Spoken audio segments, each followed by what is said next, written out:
Let's talk about the southern border, where Border Patrol officials are prepping for expected influx of migrants as the Trump-era policy known as Title 42 is expected to be lifted by May. Let's get to our border correspondent Jaeson Jones, who joins us live from Roma, Texas. Hey, Jaeson.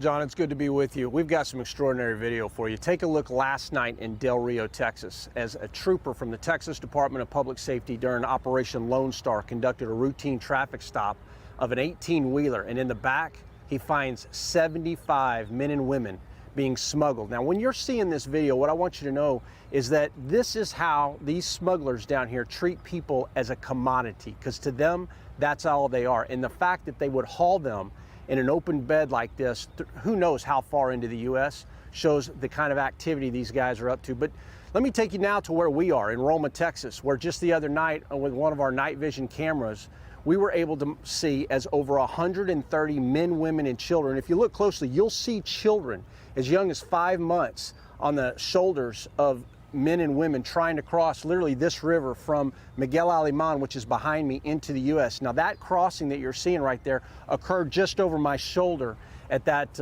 island back behind me. But it's an example, again, as to just how the smuggling is happening down here. I mean, I'm seeing it, and this surge is happening. Now, last night, we had another opportunity to ride with the men and women of the Texas Department of Public Safety's Elite Aircraft Division.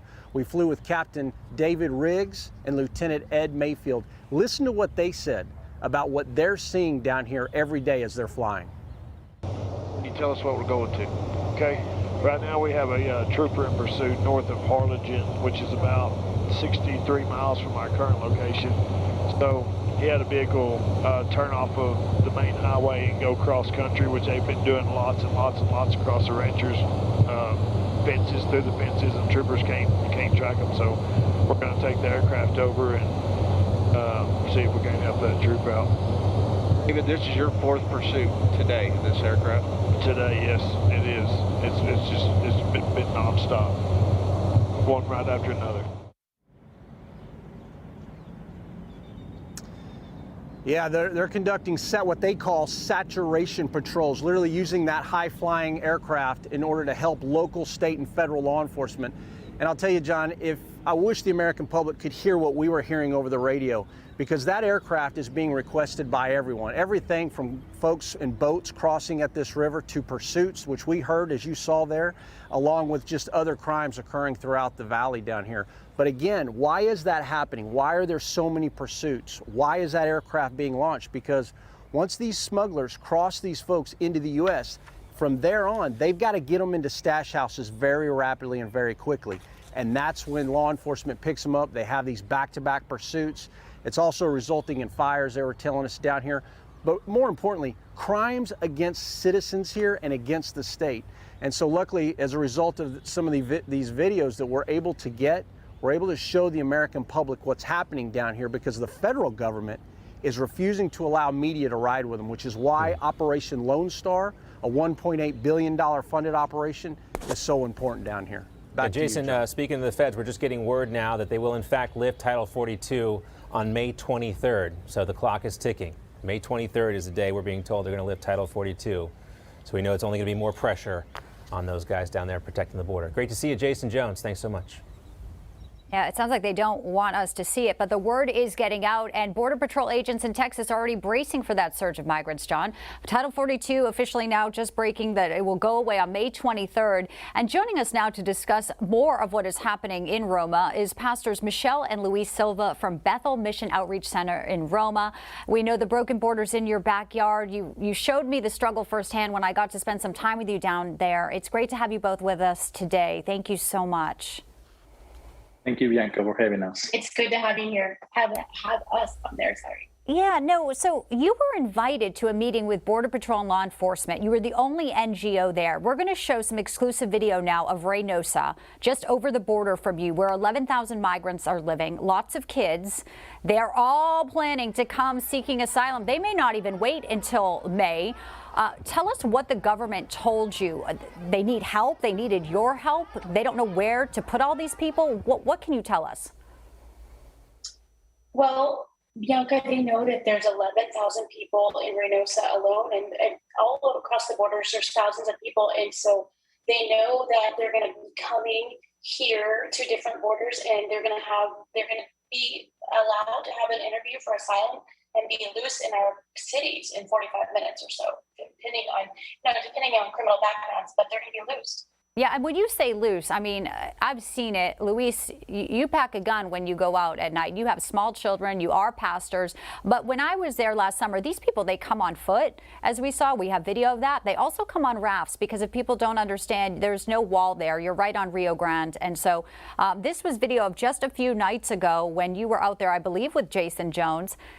It's amazing to see that there is just a processing center there. There's literally a card table. So all of these people, do we know who they are? Do we know anything about them, or they're just sent back into our country to kind of come back for a hearing? Well, Bianca, again, thank you for having us.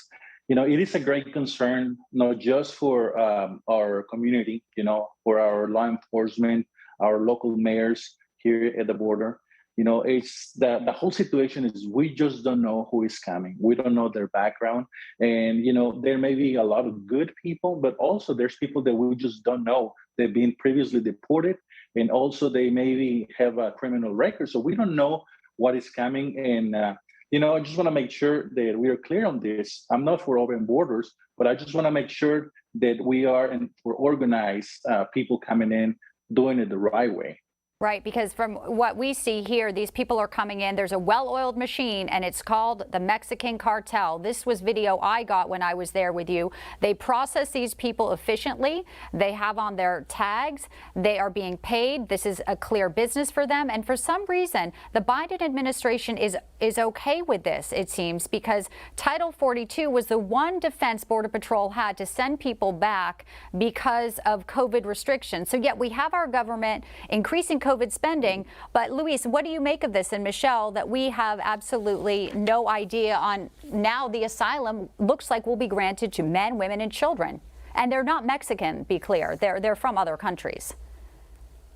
They're mostly Central Americans, Cubans, there's Venezuelans, Haitians. They're from all over. And we've been told that they'll be allowed to come. We've been asked actually help in Mexico, set up a shelter there and communicate with American immigration to help bring them to their interviews, which will last 45 minutes. What do you make of what do you make of this? What do you say to, the message to the administration? I mean, this is more crime for your city, and also we know they get on flights and they go everywhere across our country. They do not stay at the border.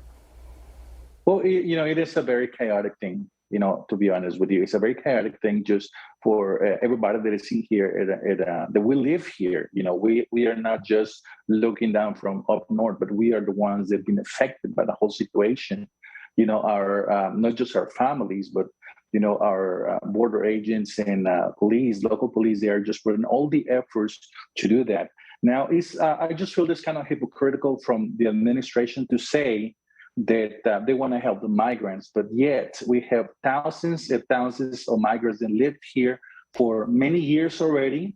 And the way that I see it is just political gain. And that's what they're trying to get to, trying to get new voters to come in and to be the ones that will put them in position of authority, and the Bible says, that whenever we have good leaders, people rejoice. But whenever we have bad leaders, people mourn. And the situation that is happening in our country, a lot of people are mourning because they've been allowed just to come in without any proper paperwork. Yeah, and they're coming in. I mean, we see them in Reynosa. We see the night vision. They are coming in your backyard. We're just about out of time. You guys don't take any funding. You have also congregations in Miguel Alemán in Mexico. Where can people find you if they want to help? Because obviously you're helping the needy that are Americans in our country here. Yes, we're working hard to help our communities. Our communities suffered a lot from the pandemic. So we are Bethel Mission Outreach Center here in Roma, Texas. Find us on Facebook, and you can see all about our ministry and how we help both communities, the Mexican community across the river and here in Roma, Texas. Right. Well, you are sometimes the first faces that you greet migrants who are crossing illegally. So Pastors Luis and Michelle Silva, we thank you for bringing some light to what is happening along our border in Texas. Thank you so much. Appreciate it. Hope to see you here again.